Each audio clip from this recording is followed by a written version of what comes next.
Maoist ప్రభావిత రాష్ట్రాల్లో operation Kagar వేగంగా కొనసాగుతుంది. ఛత్తీస్గఢ్ రాష్ట్రంలోని కాంకేర్ జిల్లా చోటెబేతి అటవీ ప్రాంతంలో మావోయిస్టులు సంచరిస్తున్నారన్న సమాచారంతో బలగాలు కూంబింగ్ నిర్వహించాయి. ఈ క్రమంలో మావోయిస్టులకు భద్రతా బలగాలకు మధ్య కాల్పుల్లో 2 మావోయిస్టులు మృతి చెందారు. ఘటనా స్థలంలో 2 రైఫిళ్లు, విప్లవ సాహిత్యం, ముందుగుండు సామగ్రిని స్వాధీనం చేసుకున్నట్లు భద్రతా దళాలు వెల్లడించాయి.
మంత్రి కొండ సురేఖ భర్త మాజీ ఎమ్మెల్యే కొండ మురళి ఇష్యూ వరంగల్ జిల్లాలో కాకరేపుతుంది. కొండ వ్యాఖ్యలపై వరంగల్ కాంగ్రెస్ నాయకులు సీరియస్ గా ఉన్నారు. ఈ నేపథ్యంలో కాంగ్రెస్ ఎమ్మెల్యేలు నాయని రాజేందర్ ఇంట్లో సమావేశమయ్యారు. సమావేశమైన వారిలో కడియం శ్రీహరి, రేవూరి ప్రకాష్ రెడ్డి, సారియర్ సుధారాణి, నాయని గండ్ర సత్యనారాయణ, నాగరాజు ఉన్నారు. కొండ మురళి వ్యాఖ్యలను ఖండించారు. ఇక మురళికి వ్యతిరేకంగా నేతలంతా ఏకమవుతున్నారు. పార్టీలో ఎవరు లైన్ దాటి మాట్లాడినా చర్యలు తీసుకోవాలని హైకమాండ్ ను కోరనున్నారు. పార్టీలో ఎవరికి నష్టం కలగకుండా ప్రవర్తించాలని డిమాండ్ చేశారు. నోటికి వచ్చినట్లు మాట్లాడితే పార్టీ ఊరుకోదన్నారు.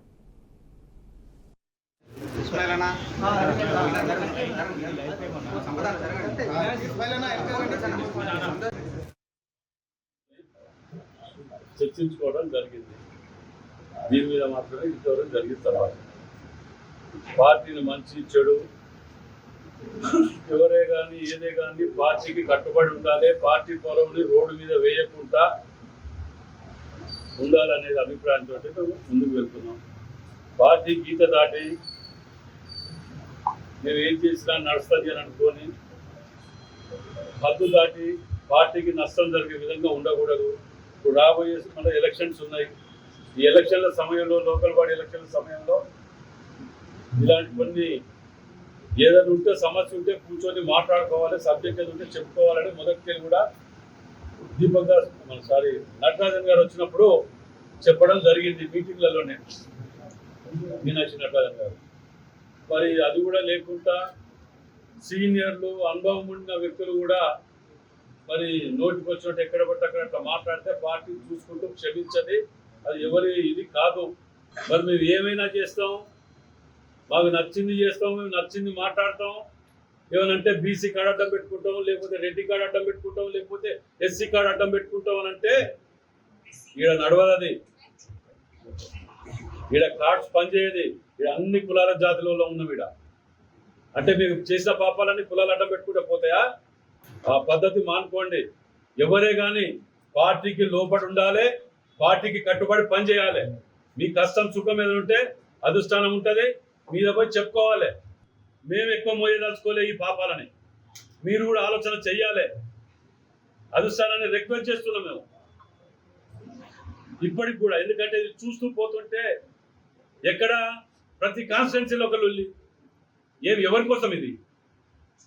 పొద్దుగా లేస్తే ఒక్కొక్కరు సన్న బియ్యం అని, 500 బోనస్ అని, ఇటు పోతే ఇందిరమ్మ ఇండ్లు అని, ఎవరి కష్టంలో వాళ్ళు పట్టుకొని కాన్స్టిట్యున్సీలలో గల్లీలా పొద్దుగా లేస్తే లేబర్ అడ్డ మీద పోయినట్టు పోయి తిరుగుతున్నాం. ఒదికి ఒక్కొక్క ఇటుక బిడ్డ పట్టుకుంటా వరంగల్ జిల్లాని కట్టుకుంటూ వస్తుంటే మనం కూలగొట్టుకుంటే దానికి ఎవరేం చేస్తుందంటే ప్రతిపక్షాలకు జవాబు దొరకలేదు మనం చేసే పనులకు. అట్లాంటి తరుణంలో మనది మనం ఇచ్చేసుకుంటే ఎవరికి చెప్తారు అది? అది ఆలోచన అధిష్టానాన్ని కూడా మేము దీని మీద కొన్నిటి మీద మేము రిక్వెస్ట్ చేసుకుంటూ రిప్రజెంటేషన్ ఇవ్వదలుచుకున్నాం. హైకమాండ్ కూడా మీరు కూడా దీని మీద అటో ఇటో తేల్చవలసిందే. ఎందుకంటే ఎక్కువసేపు కూడా ఇది లేదు. పార్టీ చూస్తూ నష్టపోతుంటే మాకు బాధ వేస్తుంది. దాంట్లో కూర్చొని ఇక ఇదే అంశంపై మరింత సమాచారం మా ప్రతినిధి సాల్మాన్ అందిస్తారు. సాల్మాన్ చెప్పండి. థ్యాంక్ యూ మానస. వరంగల్లో కాంగ్రెస్ వర్గపోరు తీవ్ర స్థాయికి చేరింది. మనం చూసుకున్నట్లయితే నిన్న రాహుల్ గాంధీ బర్త్డే సందర్భంగా కొండమూరులో అయితే హాట్ కామెంట్ చేశారు. ఆ టీడీపీ నుంచి వచ్చిన నాయకులు ఇక్కడ సురేఖ పదవి పోతుందని కొంత వైరల్ చేస్తున్నారు, సోషల్ మీడియాలో వైరల్ చేస్తున్నారు. దీనికి సంబంధించిన నాయకుల్లో కడియం థియరీని పరకాల ఎమ్మెల్యే రేవూరు ప్రకాష్ రెడ్డిని అయితే దృష్టిలో పెట్టుకొని మాట్లాడారు. ఖచ్చితంగా గతంలో చూసినట్లయితే ఎన్కౌంటర్ల స్పెషలిస్ట్ అని అయితే ఒక కామెంట్ వాడాడు. దీనికి సంబంధించి అంటే ఇప్పుడు వర్ధనపేట ఎమ్మెల్యే కేఆర్ నాగరాజు ఎమ్మెల్యేగా వ్యవహరిస్తున్నారు. అంటే తాను పోలీస్ ఆఫీసర్ గా ఉన్నప్పుడు అనేక ఎన్కౌంటర్లు చేశారని అయితే ఒక హాట్ కామెంట్ చేశాడు. దీనికి సంబంధించి ఈ రోజు అత్యవసరంగా నాయని రాజేందర్ రెడ్డి వరంగల్ పశ్చిమ ఎమ్మెల్యే నాయని రాజేందర్ రెడ్డి ఇంట్లో సమావేశం నిర్వహించారు. దీనికి నేరుగా నాయని రాజేందర్ రెడ్డి క్యాంప్ ఆఫీస్ కి అయితే స్టేషన్ గన్పూర్ ఎమ్మెల్యే కడియం థియరీ, అదేవిధంగా Wardhannapet MLA KR Nagaraju, Parakala MLA Revuri Prakash Reddy అయితే హాజరయ్యారు. హాజరై ఈ యొక్క అదేవిధంగా ఎమ్మెల్సీ సారయ్య కూడా హాజరయ్యారు. అదేవిధంగా వరంగల్ జిల్లా అధ్యక్షురాలు ఎర్రబెల్లి స్వర్ణ హాజరయ్యారు. నాయని రాజేందర్ రెడ్డి ఇంటికి వచ్చి స్వయంగా ఈ యొక్క కొండమురళి చేసిన వ్యాఖ్యలు పార్టీకి అయితే తీవ్ర నష్టం వాటిల్తుంది. దీని మీద ఖచ్చితంగా చర్యలు తీసుకునే విధంగా పార్టీకి అయితే ఖచ్చితంగా అధిష్టానంకు ఫిర్యాదు అయితే చేయడానికి, అంటే గతంలో కూడా ఈ యొక్క కొండ సురేఖ వ్యతిరేకంగా వీరు ఎమ్మెల్యేలు అయితే ఒక ఫిర్యాదు అయితే చేశారు. అదే దాన్ని దృష్టిలో పెట్టుకొని నిన్న కొండ మురళి ఈ యొక్క వ్యాఖ్యలు చేశారనేది అయితే మనకు వరంగల్లో కొంత చర్చనీయాంశంగా మారింది. ఈ రోజు నాయని రాజేందర్ రెడ్డి ఇంట్లో సమావేశం నిర్వహించారు. సమావేశం ఏం మాట్లాడుకున్నారో కానీ మీడియా ముందుకు వచ్చేస్తే ఖచ్చితంగా పార్టీ లైన్ దాటితే ఖచ్చితంగా అధిష్టానానికి ఫిర్యాదు చేస్తాం. ఖచ్చితంగా ఎవరైనా పర్వాలేదు, ఏదైనా ఉంటే సామరస్యంగా మాట్లాడుకొని ఈ యొక్క పరిష్కారానికి ముగింపు పెట్టాలి తప్ప ఇలా బహిరంగంగా లేకుంటే మీటింగ్లలో లేకుంటే మీడియా ముందు ఖచ్చితంగా మాట్లాడితే పార్టీ మాత్రం లైన్ దాటిన వారిని ఖచ్చితంగా కఠిన చర్యలు అయితే తీసుకుంటుందని ఖచ్చితంగా అధిష్టానం అయితే చెప్పింది. దీనికి సంబంధించి ఈ రోజు నాయని రాజేందర్ రెడ్డి కూడా మాట్లాడుతూ ఈ పార్టీ నుంచి ఎవరైనా లైన్ దాటి మాట్లాడితే ఖచ్చితంగా అధిష్టానానికి ఫిర్యాదు చేస్తాం. ఖచ్చితంగా ఎవరైనా పర్లేదు, ఎంతటి వారైనా పర్లేదు, వచ్చేటి ఎన్నికలు ఉన్నాయి కనుక ఎన్నికల్లో ఎలాంటి ఇబ్బంది లేకుండా కాంగ్రెస్ పార్టీ మళ్ళీ ఈ యొక్క ఎంపీటీసీ, జెడ్పీటీసీ, సర్పంచ్ ఎన్నికల్లో ఖచ్చితంగా గెలిచేందుకు ఇది దోహపడుతుంది తప్ప ఇలా పార్టీ లైన్ దాటి మాట్లాడితే ఎవరినైనా క్షమించేది లేదని అయితే ఖచ్చితంగా చెప్పగానే చెప్పారు. ఖచ్చితంగా ఇది అధిష్టానానికి ఖచ్చితంగా ఫిర్యాదు చేస్తాం. ఖచ్చితంగా కాంగ్రెస్ పార్టీకి అందరు కట్టుబడి ఉండాలని అయితే ఒక మీడియా సమావేశంలో నాయని రాజేందర్ రెడ్డి అయితే మాట్లాడారు. Okay, thank you Salman.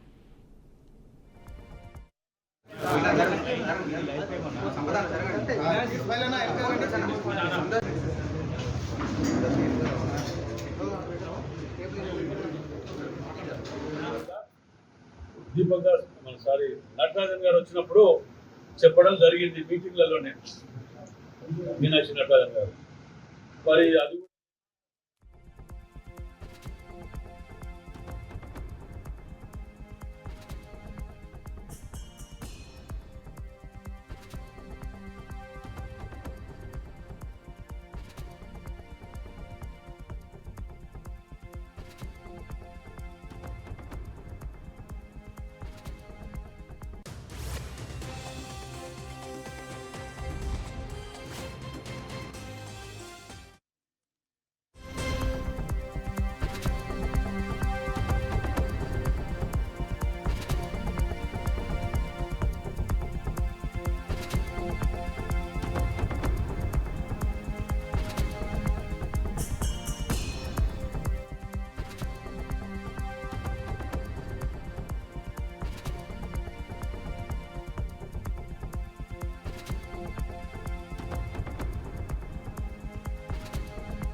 Right, ఇక బ్రేకింగ్ న్యూస్ చూస్తున్నాం. కొండమురళి ఇటీవల సొంత పార్టీ నాయకులపైన ఎమ్మెల్యేలు కడియం శ్రీహరి, రేవూరి ప్రకాష్ రెడ్డి, మాజీ మంత్రి ఎర్రబెల్లి దయాకర్ రావు, ఎమ్మెల్సీ బస్వరాజు, సారయ్యలపై వివాదాస్పద వ్యాఖ్యలు చేశారు.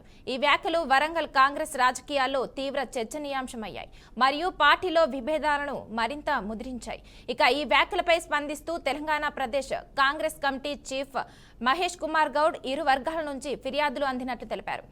ఈ ఫిర్యాదులను పరిశీలించిన తర్వాత తగిన నిర్ణయం తీసుకుంటామని ఆయన పేర్కొన్నారు. కాగా కొండమురళి వ్యాఖ్యలపై పరిశీలకులను నియమించారు. నివేదిక ఆధారంగా మురళిపై పీసీసీ యాక్షన్ తీసుకునే అవకాశం ఉంది. 24న పొలిటికల్ అఫైర్స్ కమిటీ సమావేశంలో దీనిపై చర్చించనున్నారు.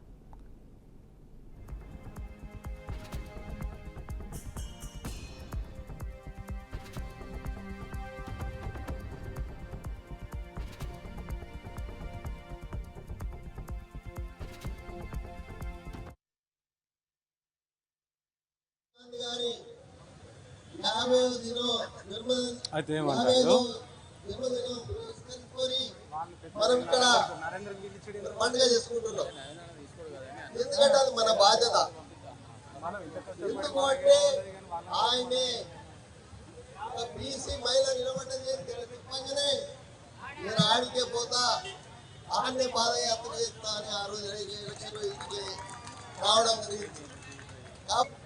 కొంతమంది బీసీల మీద, ఎస్సీల మీద, వర్గాల మీద మనకు ఇంత అదే మనం అనుకున్నాం. మీరు ఒక్కటే ఆలోచించండి. ఆ మధ్యలో కొండ నిశ్శబ్దంగా ఉన్నాడు. వాళ్ళకు తెలియదు. నిశ్శబ్దంగా ఉండి బయటకు వస్తే అది ఒక విస్ఫోటం.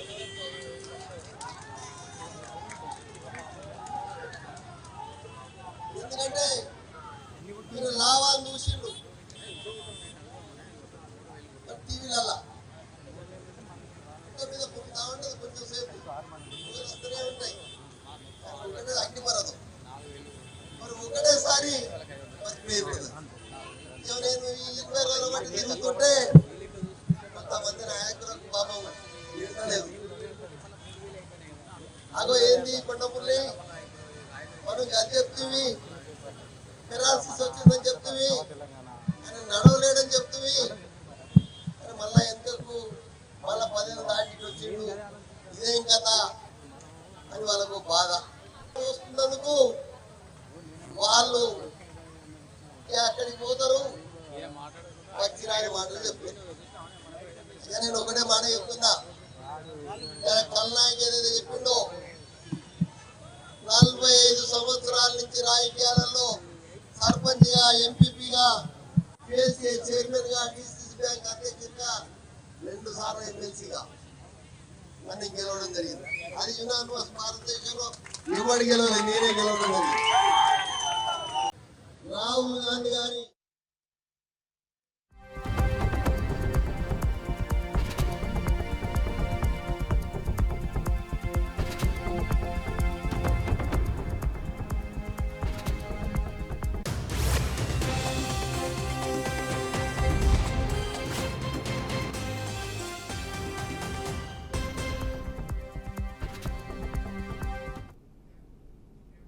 మరో బ్రేకింగ్ న్యూస్ చూస్తున్నాం. మాజీ సీఎం వైఎస్ జగన్ ప్రధాని మోదీలపై AP Congress chief YS Sharmila సంచలన వ్యాఖ్యలు చేశారు.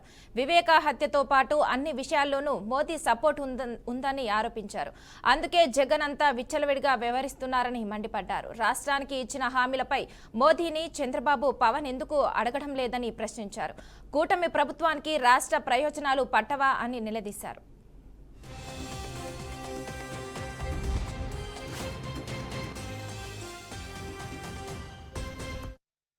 మోడీ గారు 11 సంవత్సరాల క్రితం ఆయన తిరుపతికి వచ్చి ప్రత్యేక హోదా 10 సంవత్సరాలు ఇస్తామని మాటిచ్చి వెళ్ళారు. ఇప్పటికి 11 సంవత్సరాలు అయిపోయింది. ఇంతవరకు ప్రత్యేక హోదా ఊసేలేదు. ప్రత్యేక హోదా ఇవ్వబోము అని కూడా నిస్సిగ్గుగా చెప్తున్నారు. అంటే మీ మాట మీద మీకెంత గౌరవం ఉందో ప్రజలు చూస్తున్నారు. ప్రత్యేక హోదా అన్నది విభజన హక్కు. ఆంధ్ర రాష్ట్రం విడిపోయినప్పుడు ఆంధ్ర రాష్ట్రం ఎంతగా కోల్పోయిందో ప్రజలందరికీ తెలుసు. ఆంధ్ర రాష్ట్ర ప్రజలకు ముఖ్యంగా తెలుసు. అయినా కూడా ప్రత్యేక హోదా విషయంలో మోడీ గారు ఇంతవరకు మోసం చేస్తూనే ఉన్నారు. ప్రత్యేక హోదా గురించి ఇప్పటి వరకు కూడా ఇస్తాము అని కానీ సానుకూలంగా కానీ స్పందించడం లేదు మోడీ గారు. అయినా కూడా చంద్రబాబు గారు, పవన్ కళ్యాణ్ గారు మద్దతిస్తున్నారు అంటే వీళ్ళకు ప్రజల సంక్షేమం ముఖ్యమా, ప్రజల అభివృద్ధి ముఖ్యమా, లేకపోతే వాళ్ళ రాజకీయ ప్రయోజనాలు ముఖ్యమా ప్రజలందరూ గమనిస్తున్నారు. బీజేపీతో సంబంధాలు సత్సంబంధాలు ఉన్నాయి. జగన్మోహన్ రెడ్డి గారు ముమ్మాటికి మోడీ గారికి దత్తపుత్రుడే. అందుకే ఆ ఒక్క విషయంలోనే కాదు, ప్రతి విషయంలో కూడా మోడీ గారి సపోర్ట్ ఉంది కాబట్టే జగన్మోహన్ రెడ్డి గారు ఇంత విచ్చలవిడిగా, ఇంత బహిరంగంగానే ఇన్ని అరాచకాలు చేయగలుగుతారు. Hyderabad Bandlaguda Saibaba Nagar colony road number 4లో భర్త ఇంటి ముందు భార్య ధర్నాకు దిగింది. ఇంజనీర్గా పనిచేస్తున్న స్రవంతి అనే మహిళ తన భర్త ఇంటి ముందు మౌన దీక్ష చేపట్టింది. సాఫ్ట్వేర్ ఉద్యోగి శ్రీధర్ కుమార్ తనను ప్రేమ పేరుతో నమ్మించి పెళ్లి చేసుకున్నాడని తెలిపింది. అతన్ని నమ్మి తల్లిదండ్రుల అభిమతాన్ని విస్మరించి వివాహం చేసుకున్నానని స్రవంతి చెప్పింది. అయితే పెళ్లైన 5 నెలలకే శ్రీధర్ తనను వదిలిపెట్టి మరో పెళ్లి చేసుకుంటానని బెదిరింపులకు పాల్పడుతున్నాడని ఆవేదన వ్యక్తం చేసింది. తనకు న్యాయం జరిగే వరకు పోరాటం ఆగదు అని స్రవంతి స్పష్టం చేసింది. పల్లెటూరు ఎక్కడో సత్తపల్లి నుంచి వచ్చామండి మేము. మాకు తిండి లేదు, నీళ్ళు లేవు. ఎవరో తెలిసిన వ్యక్తి ఒక అతను వచ్చి ఏంటి ఇక్కడ ఉన్నారు, ఇది పరుస్తాయి అంటే అన్నం తెచ్చి ఇచ్చాడు. అన్నం తిన్నామండి. ఆ కంపలమ్మడి పడుకొని మళ్ళీ లేసొచ్చి మళ్ళీ కూర్చున్నామండి. మేమేం చేయాలి? నా బిడ్డ జీవితం ఏంటి? నా బిడ్డకు న్యాయం కావాలి. అది. మీ భర్త పేరు ఏం పేరమ్మా? శ్రీధర్ కుమార్ అండి. శ్రీధర్ కుమార్. వాళ్ళ మమ్మీ డాడీ పేరు? లోకమాత అమ్మగారి పేరు, నాన్నగారి పేరు వెంకటాచారి, అన్నయ్య గారి పేరు చైతన్య కుమార్. మీకు ఎలా పరిచయం అవుతాను? మా హాస్టల్లో వాళ్ళ మరదలు జాబ్ చేస్తుండే అండి. మేమిద్దరం సేమ్ అండి. నా భర్త పేరు శ్రీధర్ కుమార్. ఈ ఇంట్లో మా అత్తయ్య మామయ్య ఉంటారండి. మేమిద్దరం ఇష్టపడి పెళ్లి చేసుకున్నాము. పెళ్లి చేసుకున్న తర్వాత చందానగర్ లో ఇద్దరం ఉండేవాళ్ళము. 2020లో పెళ్లి చేసుకున్నామండి. 2020లో మా మ్యారేజ్ అయింది. మ్యారేజ్ అయిన తర్వాత 1 year మేము చందానగర్ లోనే హ్యాపీగా ఉన్నాము. ఆ తర్వాత మా పేరెంట్స్ వాళ్ళ పేరెంట్స్ కలిసి ఇక్కడ బండ్లగూడలోనే గణపతి టెంపుల్లో పెళ్లి చేశారు. తల్లిదండ్రుల సమక్షంలోనే మంచిగా పెళ్లి జరిగింది. పెళ్లి జరిగిన తర్వాత కూడా మళ్ళీ మేము చందానగర్ ఇంట్లోనే వెళ్ళి ఉన్నాము. 4 years చాలా హ్యాపీగా ఉన్నాము. మధ్యలో నాకు ప్రెగ్నెన్సీ రాకుండా కూడా టాబ్లెట్స్ ఇచ్చాడు. నేను టాబ్లెట్స్ వేసుకున్నాను. ఇప్పుడు ఏంటంటే నాకు నువ్వు అవసరం లేదు, నేను వేరే పెళ్లి చేసుకుంటాను అని మాట్లాడుతున్నాడు. రీజన్ ఏం లేదండి, చిన్న ఇష్యూస్. మా అత్తగారికి కాల్ చేసి అడుగుతేనేమో నువ్వు కట్నం తీసుకురాలేదు, నువ్వేనా మోతుబారివా, నీకు నా కొడుకు ఇంకా సంబంధం లేదు, నువ్వు నా చీరలు ఇక్కలేదు, లేదంటే నువ్వు ఇంట్లో గ్లాసులు కడగలేదు, నువ్వు ఇంట్లో నాకు ఏం చేసి పెట్టలేదు అనేది మాట్లాడుతున్నారు. మీ అత్త మామ ఎట్లుండేవాళ్ళు మీతో? ఫస్ట్ నుంచి కూడా మా అత్తయ్య గారు అయితే కలవలేదండి మాతో. అప్పుడప్పుడు వచ్చేవాళ్ళు వెళ్ళేవాళ్ళు అంతేగాని వాళ్ళు మాతో ఎక్కువ ఉన్నది లేదు. ఈ ఇంటికి నేను ఎప్పుడైనా 1-2 సార్లు వచ్చినా కూడా నాతో ముభావంగానే ఉండేవాళ్ళు. సరిగా వాళ్ళు కలవలేదు. మీరు ఏం కోరుకుంటున్నారు? మీకు ఎలాంటి న్యాయం జరగాలి? నాకు కావాలి. నేను అంతకు మించి ఏది అడగట్లేదు. ఎందుకంటే 4 సంవత్సరాలు కలిసి ఉన్నాము సంతోషంగా. అన్ని తిరగని ప్లేస్ లేదండి. బెంగళూరు, కర్ణాటక, గోకర్ణ అట్లా అన్ని ప్లేసెస్ తిప్పాడు. మంచిగా ఎంజాయ్ చేసాం, హ్యాపీగా ఉన్నాము. ఇప్పుడు నాకు నువ్వు అవసరం లేదని మాట్లాడితే నేను ఏం చేయాలి? వేరే పెళ్లి చేస్తానని చెప్పి చెప్తున్నారు మా అత్తయ్య గారు. హైదరాబాద్ హయత్నగర్ పరిధిలోని పెద్ద హంబర్పేట వద్ద రోడ్డు ప్రమాదం చోటు చేసుకుంది. ద్విచక్ర వాహనంపై వెళ్తున్న ట్రాఫిక్ కానిస్టేబుల్ను వెనుక నుంచి టిప్పర్ వాహనాన్ని ఢీకొట్టడంతో అక్కడికక్కడే ప్రాణాలు కోల్పోయాడు. మృతుడు యాదగిరిగుట్ట ట్రాఫిక్ పోలీస్ స్టేషన్లో విధులు నిర్వహిస్తున్న కానిస్టేబుల్ మానసింగ్గా గుర్తించారు. ప్రమాదం జరిగిన వెంటనే హయత్నగర్ పోలీసులు సంఘటనా స్థలానికి చేరుకొని కేసు నమోదు చేసి దర్యాప్తు ప్రారంభించారు.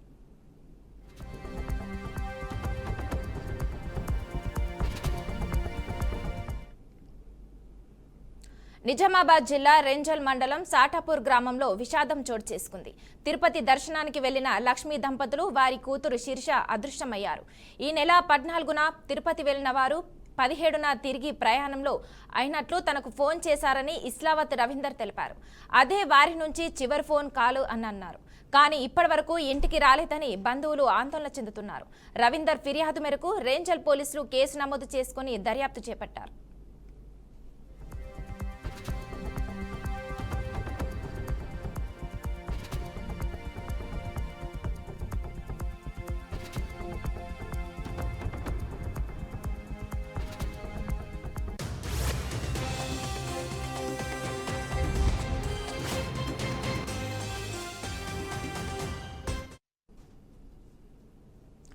శంషాబాద్ విమానాశ్రయానికి రానున్న థాయ్ ఎయిర్లైన్స్ 3G329 ఫ్లైట్లో సాంకేతిక సమస్య తలెత్తింది.